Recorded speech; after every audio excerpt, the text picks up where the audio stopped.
Good morning. Well, it's another beautiful day in the south of France. A little chilly, but not too bad. I think it's Easter Monday. I don't know. And I couldn't sit still. I got too much to do.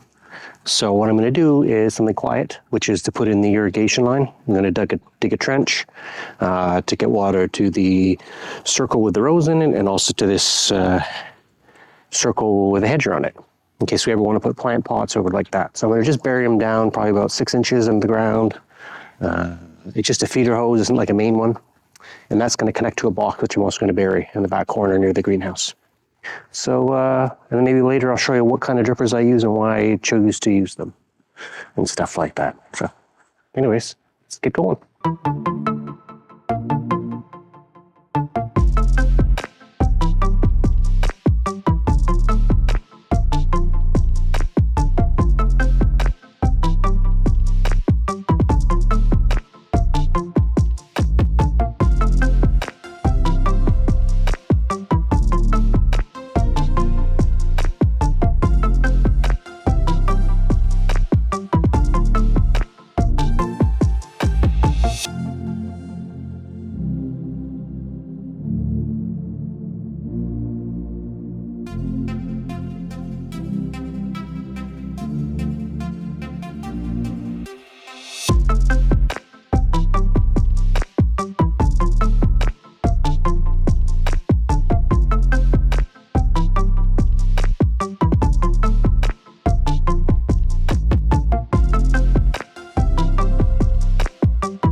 So you saw me bury this hose. What I did back at the box over there is I took this kind of hose, which is quite flexible. It's very soft. And that's what hooks into the 1-inch hose that I have running over the garden. And then I have different zones set up for either it's watering this section of grass or that section of grass, or it's watering the trees, or it's going to water garden beds. And with the garden beds, what I'm doing is just doing a dripper system. They're not actually drippers. What they are, and the ones that I've tend to use are, the ones that I tend to use look like this. And so there's a head on them, and you can basically adjust them, and it kind of comes off like this, and you adjust it, and the more you open it, the further it comes out, and kind of sprays out like a spider web kind of thing, like shoots out like a stream. And I find they're really good for bushes. You can get individual ones which are more like a little, almost like a dollar coin or something like that. You know, they're a bit larger, and they're like little mini hockey pucks. And you put them in, and at the end, and they just drip a certain amount. So you can get them that drip like half a liter an hour, half a gallon an hour, or a gallon an hour, that sort of thing. And they just slowly drip out, and they're really good for doing stuff like vegetables and stuff like that. Or you can get lines that look similar to this, and they pre-come with holes punched in them, and they drip out for vegetable gardens and stuff. But for this kind of thing, and where we're going to have perennials that need water or whatever in the garden, what I tend to do is I bury this below, depending on where it is. If around the bed and around the pool, I'm going to have them buried below, and then all I'm going to do is I come along and I punch a hole. This little thing here, a little spike on it, and you can punch a hole in it. It's super soft. So you'll go in, there's a little teeny hole, and then there's a connector on the end of it. Or there's a connector you can get. I tend to get the ones with the barbs on them. So one end will have a little kind of connector thing, or a little place like a that you can put on this thinner hose, which is really soft rubber hose. You can just cut it with scissors. And the other one has barbs like lines on it, and it'll actually let you screw into this. So for example, for this bush, this rose bush, which is one of my favorite bushes, I'm going to put a hole in it, and I've got a cap on the end of this so the water won't come out. I'm going to punch a hole in this like this. And I tend to have, it depends where it is. Like I've done the same thing for the other rose bushes on the far side near the arbor. Anything that's going to get needs a little more attention, I tend to shoot it up, and then I put this hose in with one of these connectors. So you would punch a holes in it, like that. And then in the hole, you take the end that's got the little threads on it, you push it in here. It'll go in. And then what it does eventually is if you twist it, it threads itself in. I'm going to put gloves on. It's a bit tight in my hands. And you feel it'll just catch. And it kind of screws in a little bit. And it's enough that when it gets really hot, especially here, it stops it from flying out. Because what happens with all these drippers is when the heat comes, this hose, this smaller hose, gets so soft that it basically becomes really mushy.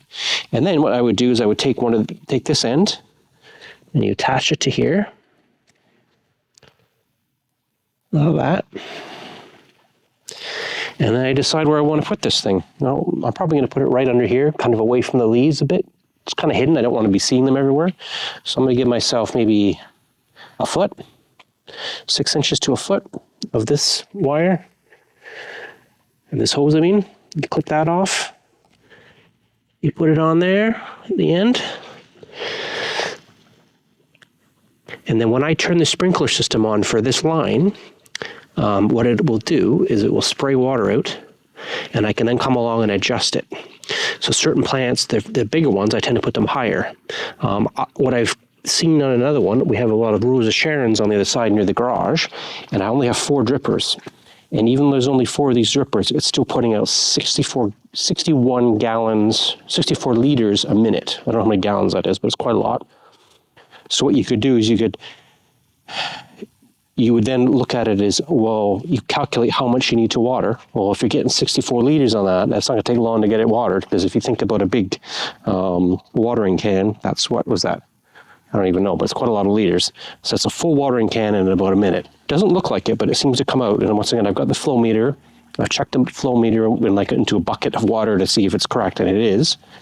So it's pumps a lot out of these things. You wouldn't really use just one of these at the end of this, because the pressure is so much, it might still blow out. But I've just done it with 4 over there, fully opened, and it comes out. So what you're going to do with these, you can adjust how much you want to come out of each thing. So bigger bushes, like I have in the more established plants but still need water, I open a little more, and then little things that are newer or don't need as much water, I can close it. And then you can kind of guess, okay, well, I know how much all of them have. All of these drippers, as I said, I would put multiple drippers on these, and I would just have it water in there as a wet spot. That's enough to keep it going through the rough parts of the summer. And I'm going to do that all the way around all the garden beds. And all the new plants we put in, I'm just going to stick one of these in. If it's been buried under the ground and I haven't popped it up, I'm just going to run this into the ground like that. And then when I go to do gardening and weeding and stuff like that, you just got to be careful not to hit them with like I use a Dutch hoe a lot of the time, but you wouldn't want to use like a tiller or anything too heavy duty, because it would cut through it. I've run this wire or this hose under the ground here, and I've only done it, I don't know, 2 inches deep. If I were to do an aeration and punching holes in the grass to make it, healthier or whatever, I would have to be careful in this area. I just wouldn't do that section. I've kind of mentally know that, okay, from this corner over here, which is why I did it, go straight across to the circle, and that's roughly where it's going to be. And the other thing is, this stuff is so cheap. Like, I think a roll of it, if you look online, I think I was getting it for like €5 or something like that. So if you cut it, you can get connectors for it, splice a little bit in there. It's not like, It's not a big deal if you do cut it. Same as this stuff. I just keep a little extra of that. If I do hit it with a brake head, and I keep extra drippers just in case. They're super cheap. A big bag like this wasn't a lot of money. It was like $5 or something like that. So, and that's, I don't know, 50 of them.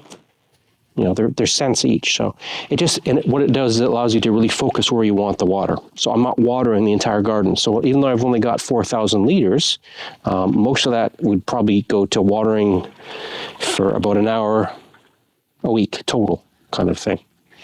So by having it all focused on little bits and pieces, I'm only getting the roots. It's right near the roots. That plant's going to have enough to live through the summer. I'll have it for anything else that needs water. I'll just add in another line of this stuff to this.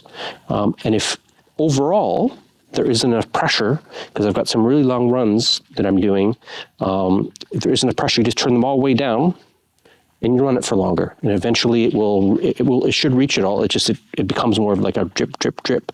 So I would say, okay, well, this line I know there's as much water coming out. I would divide it, and I know there's 61 liters and I've got 10 heads. That means they're going to get 6 liters a minute, approximately. That's what's coming out. And if I've got 20 of them, well, they're going to have 3 liters a minute coming out instead of 6. So I would just adjust my timings for that.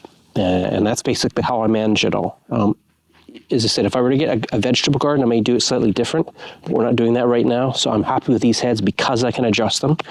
They do tend to get stuck sometimes, which is why I filters in a lot of these boxes, and it filters out all the dust and debris, especially, or not dust necessarily, but all the bits and stuff.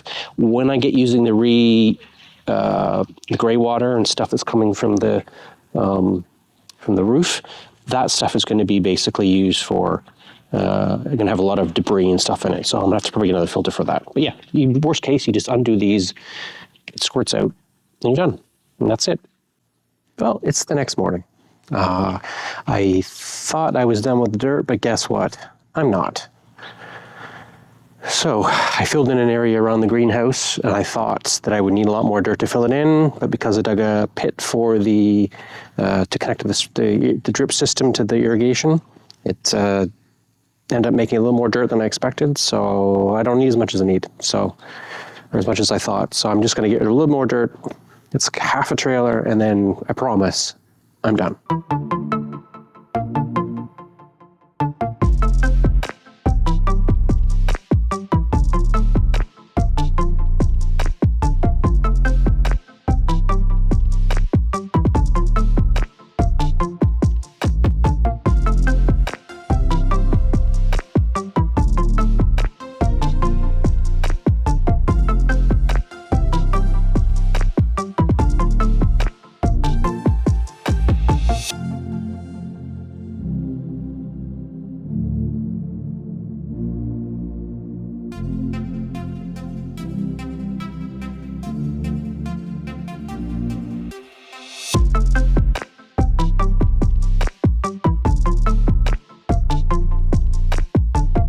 Well, there we go. That's it for this vid. I've actually finished the dirt, and I'm really sure I finished it this time. I've got all the feeder lines in place for all the beds, so I can just grab some of these little mini hoses and slap in a sprayer head, or what do you call it, dripper line head, and yeah, as soon as we get planting, when we get all those, I don't know, I think there's like 50 or 60 plants, perennials coming. A big wide variety of shade, sun, full sun, and shade, and all that sort of stuff coming. So other than getting on Friday the last 3 trailer loads of kind of peat mossy, composty soil, gardens are ready to go. And I'm ready to plant the seeds. I'm ready to put the gardens in, all the plants. Next up is I have to do all the arbors. The arbor, and then the... what is it? It's the gazebo at the other end, the one behind me. And then, yeah, they just got to get painted and welded together. So my next thing to do is to see if I can figure out how to weld. Shouldn't be too hard, right? We've done it before, but let's give it a go. What's the fun of it? Anyways, talk to you next vid. Ciao.